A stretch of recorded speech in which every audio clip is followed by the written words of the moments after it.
we got a treat from 0-5 in the SEC to the Sweet 16. With a win, Coach John Calipari can become the first head coach to lead 4 programs to the Elite 8. 10-seed Arkansas trying to upset Grant McCasland and 3-seed Texas Tech. Here we go. Late first half. DJ Wagner to John L. Davis for 3. Buries it. Arkansas up 11. Razorbacks average 7 threes per game. They made 7 in the first half. Into the half up 7. John Calipari 35-0 in the NCAA tournament, leading by 6 points at halftime. Store that away. Early second. Carter Knox driving and dunking. Up 11, looking strong.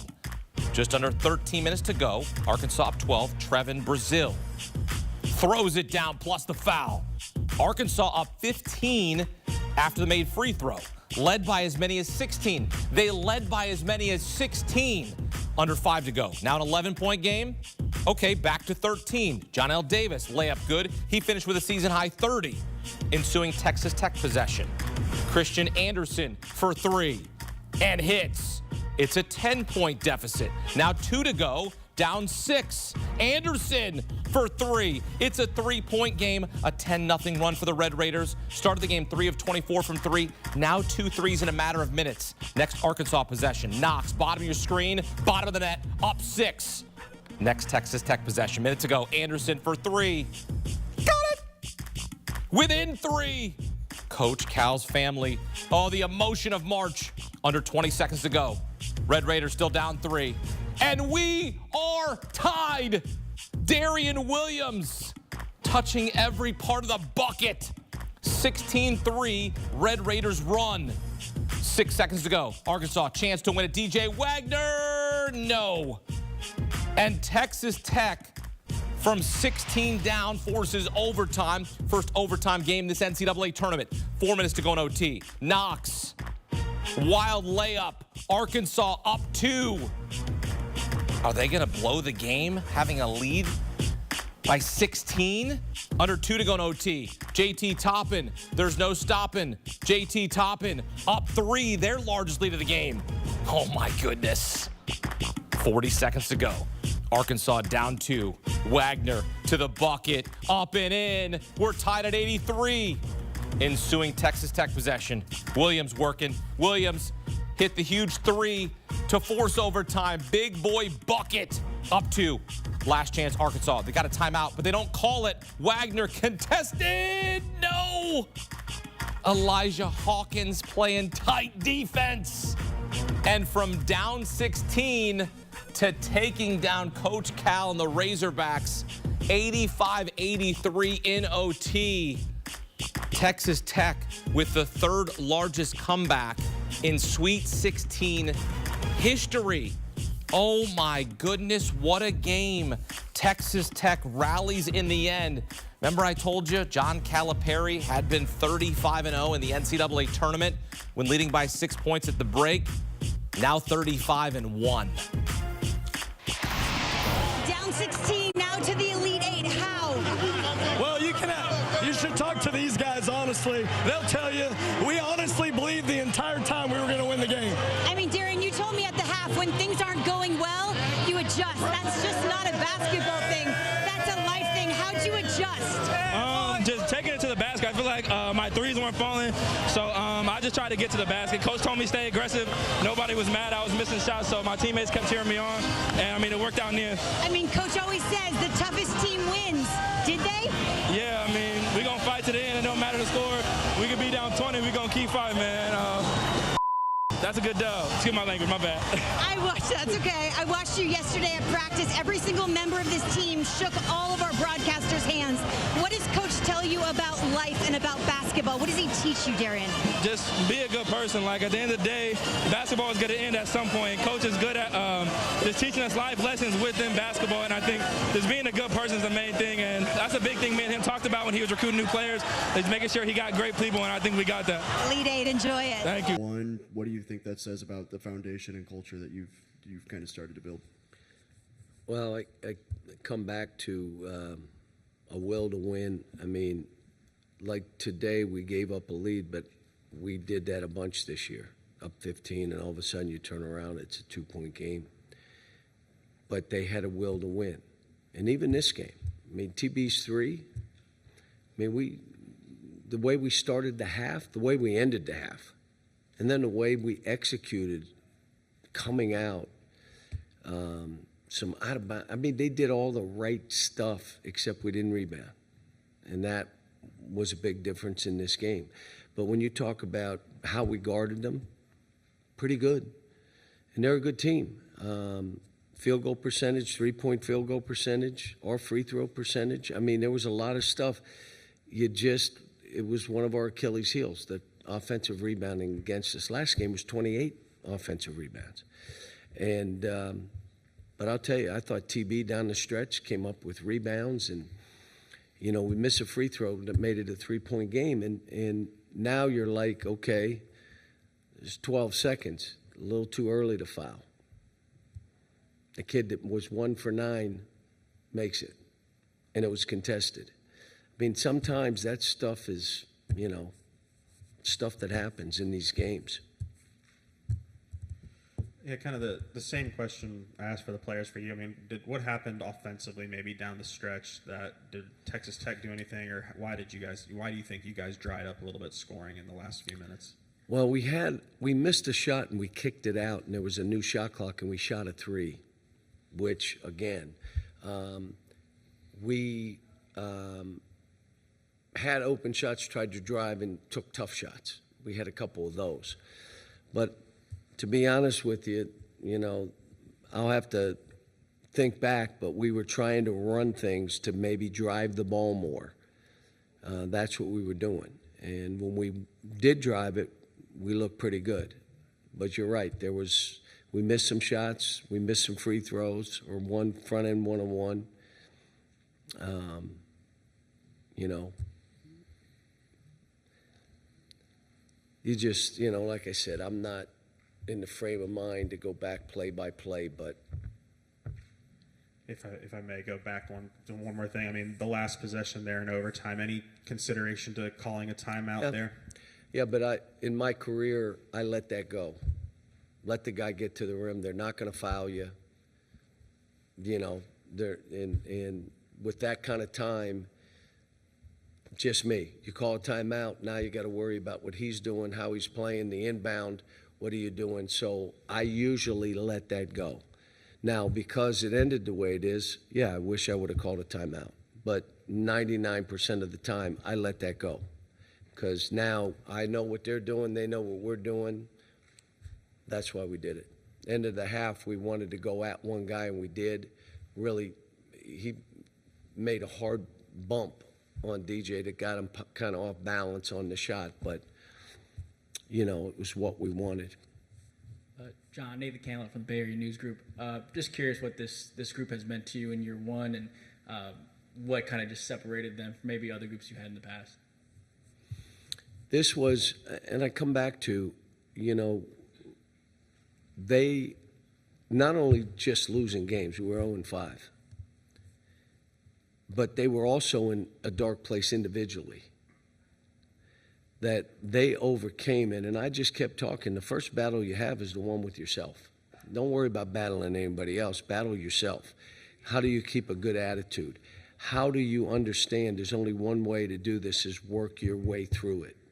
We get in the gym, spend more time. Second thing is you're so worried about yourself, you can't play for us. And then the game's really hard. They became one heartbeat. And the game became easier for each of them. And each of them did some good stuff. Every one of them played better, grew as a player, grew as a person.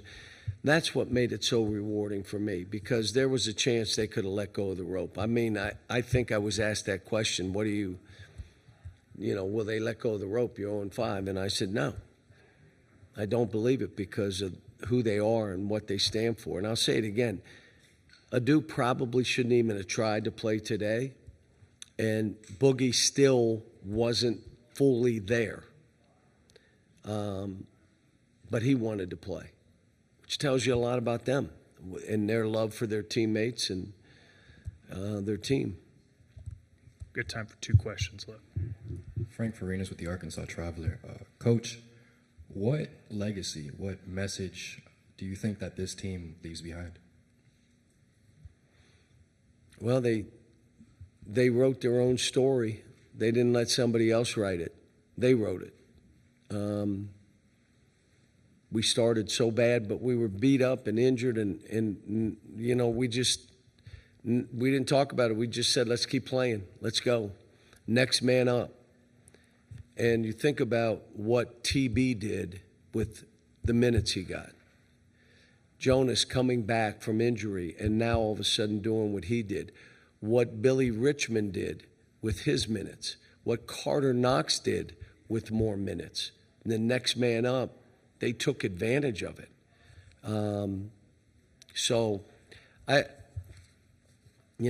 It's hopefully the legacy will be this team was one of the favorites because of what they went through and how they stuck together. Last question, back corner. Connor Goodson, HogSports.com. Coach, after a loss like this, just what do you tell your guys? And then also kind of looking ahead to next season, how long do you kind of, with the portal already full go, how long do you kind of give yourself until you start looking forward to that? First of all, I told them how proud I was of them, and there's nothing they could do to disappoint me. Yeah, there were plays I wish they'd have done different or made this, but these kids gave everything, even in this game. They gave everything they had to try to win the game. The other stuff, I need to sit down with these guys, but you really think tonight's the night or tomorrow morning's the, we're all kind of raw right now. I think they had visions of us continuing to play, and so did I. But it's only going to be one team standing, there is a point that we need to sit down and talk about, again, returning. We got some freshmen, and what do we do in the portal? We had names of guys out there, but I haven't done anything, haven't made a call, and I won't until I speak to my guys. Who's coming back? Who is it? I think a couple guys will put their name in the draft. I think a couple guys are done. Their eligibility's done. So you're talking 4 or 5 guys, and let me sit down with them and see what that is. But I'm going to say it again for everybody. For me, this was as rewarding a year, and I feel like crap right now. But this was as rewarding a year as I've had in all my years. Now, I've had teams that were better and finished better and national champions and all that stuff. This was a different reward. And for me as a coach, we had to adjust and learn, and it was an experience for me to learn. Like, okay, how do I hold them accountable but not bury them? How do I lift them up yet challenge them? How do I make them uncomfortable so they can learn to be comfortable in those situations? That was an interesting path for me and my staff. And my staff was outstanding. Never wavered, never splintered, nothing. They stayed the course. They worked with kids. They met them, watched tape with them, talked to them, built them up. But they were good kids. Thank you, Coach. Thank you for that.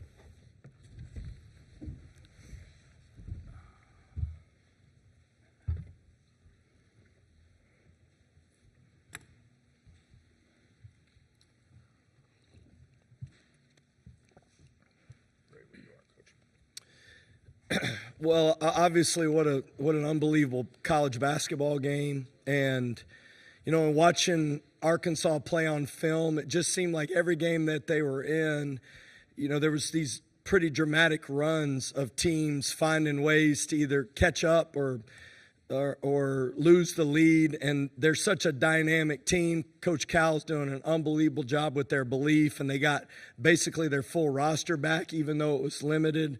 And so we knew going into the game that, man, it was just going to be difficult to defend them. And the way they started the game, And the shots they were making, we made some decisions to go under ball screens, and it just felt like we were too passive. But that's to their credit, man. They came out and punched us good. And I just kept telling these guys in timeouts that we're going to win the game.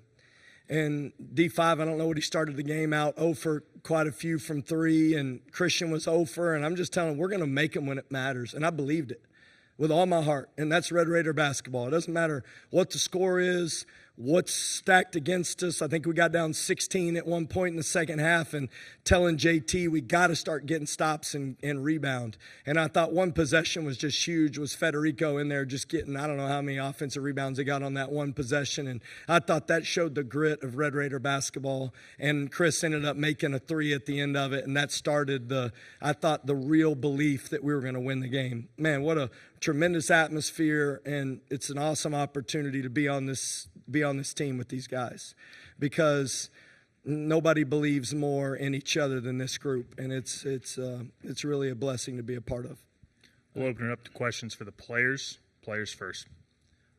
Darian, kind of struggled from the field there early in the game, but the last few minutes of the second half and obviously in overtime just took over. What was just kind of going through your mind there at the end of the game?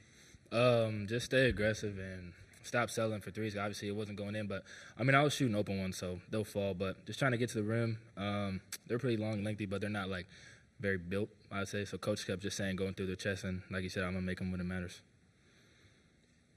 Jared Johnson inside the Red Raiders. Christian, you really got it going late in the game. How did that happen? Did simply just knocking down shots, or plays run for you and just kind of break that down?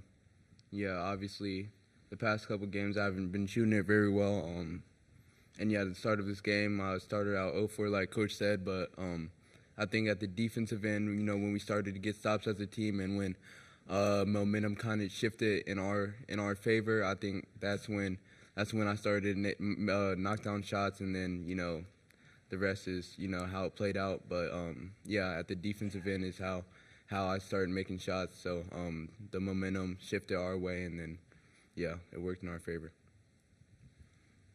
Question for Darian: how does it feel to represent and come through clutch like that, just 90 minutes away from where you grew up at in Sacramento? It was great. I got about 30 to 40 family and friends here, so it was just great to see their faces.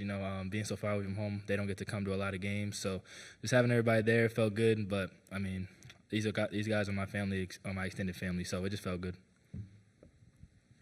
Jackson Fuller, Southwest Times Record. Christian, your coach kind of talked about it, the offensive rebounds. Could you feel on the sideline maybe the belief, not only just how it got you guys closer on the scoreboard, but maybe momentum-wise? How big were those offensive rebounds in the second half? Yeah, they were huge. Like Coach said, Fetty had I don't know how many offensive rebounds in that one possession, and I think we got 4 shots and then ended with a layup. So I think that's what kind of started the party, and then shots weren't falling, so we knew we had to make a point to go rebound our misses, because it was such a big lead we had to overcome. So we had to get offensive rebounds, defensive rebounds, and that's kind of what kept us in the game, and then it proved big for us at the end. Darian, Ron Krejcik from the San Francisco Chronicle. I know this game is still fresh, but what do you think about Saturday against Florida, and how much does the way you won tonight maybe fuel you for Saturday? Obviously, it's a really good team, and they're 1 seed for a reason, and you never know how the game's going to go, so can't really compare games. Just got to see how it goes. But we got to come out and be the more aggressive team, be the toughest team. Further questions from the room for the players? Hey, Darian, how much did early in the season, St. Joe's the opportunity, a shot rimmed out, but then Houston made that big shot. How much did those opportunities play a role in you being able to step up tonight? I played a lot, honestly, because obviously I was mad. I was missing him. But my teammates and coach just kept telling me we're going to make him down the line, and he's going to rock with me whether I make or miss it. So just seeing it come to fruition and be good in this big moment is really cool. Hi, Ryan Leong, Broadcast Sports Media. A question for both you gentlemen. You guys are down by 16 points about almost halfway through the second half. How did you guys know that you would be able to come over an almost insurmountable lead like that? In the huddle, Coach kept saying, we're going to find a way to win this no matter how much we were down. I think it was like 16 with like 10 minutes left or something.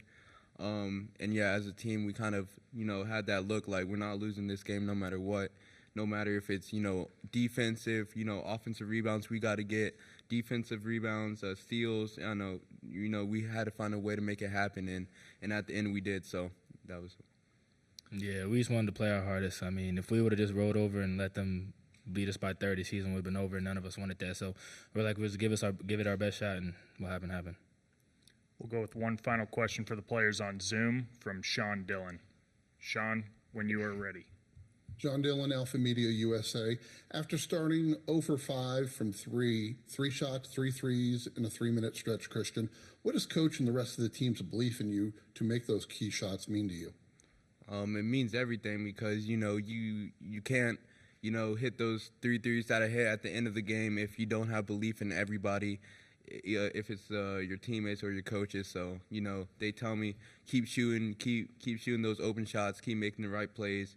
And, if I miss 0 for 10, and that next 3 is going to come up and it's a good shot, then I'm going to take it. So that, that belief fuels me to go and make plays. So, yeah.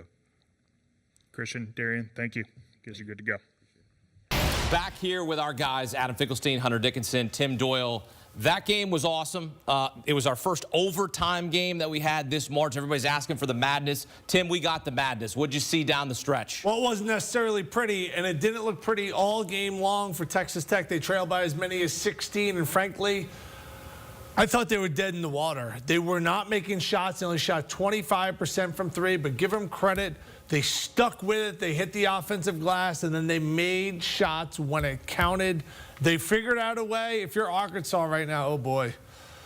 Oof, that is a tough pill to swallow. But the execution from Texas Tech down the stretch. Somebody up here had a player to watch that made a good play. Take it away. Yeah, I mean, Texas Tech really just grinded out. Like you said, in the first half, it looked like nothing was going right for them. They couldn't hit a shot.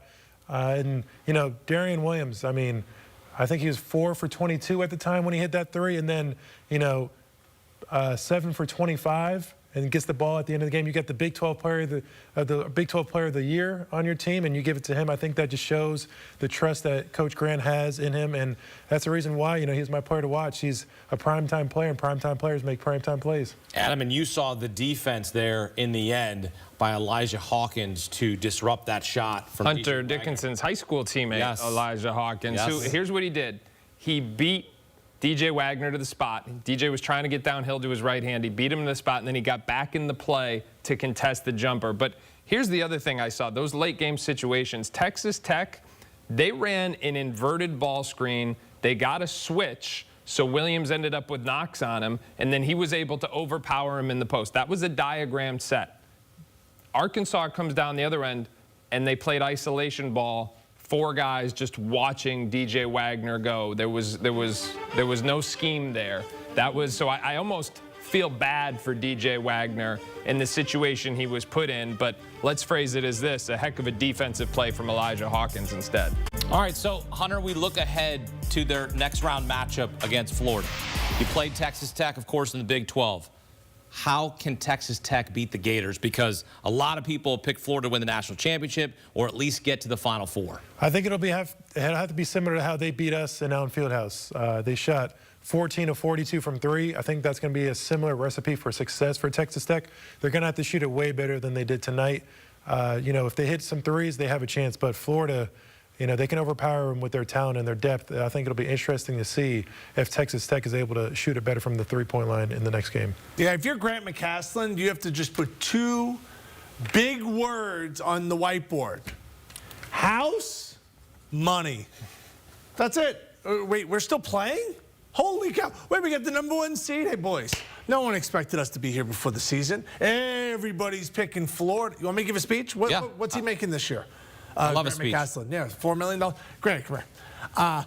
Boys, no one thought we were going to be here. Nobody. And now we got Florida. Heck, we were down 16. John Calipari's never blown a lead like this at halftime. And now we're still playing. Guys, go out there, relax. Go make some shots. Let's move the ball around. Darian Williams has got to be better than this.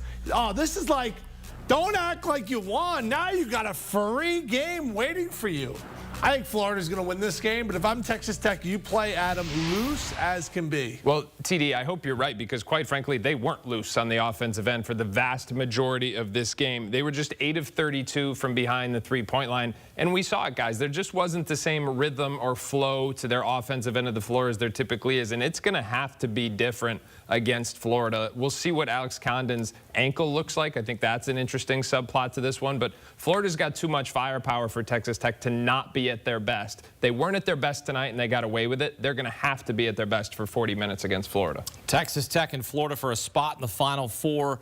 John Calipari was trying to lead another team to a Final Four, a fourth team in his Hall of Fame career. He comes up short, 35-0 in the NCAA tournament when leading by 6 points at the half. They had a 7-point lead, now 35-1. That's how it goes. That's how it goes. Elite Eight, Saturday and Sunday. Oh, yeah. TBS, CBS, TNT, True TV. And, of course, we are your home for full highlights and analysis right here on CBS Sports HQ as we take you all the way to San Antonio.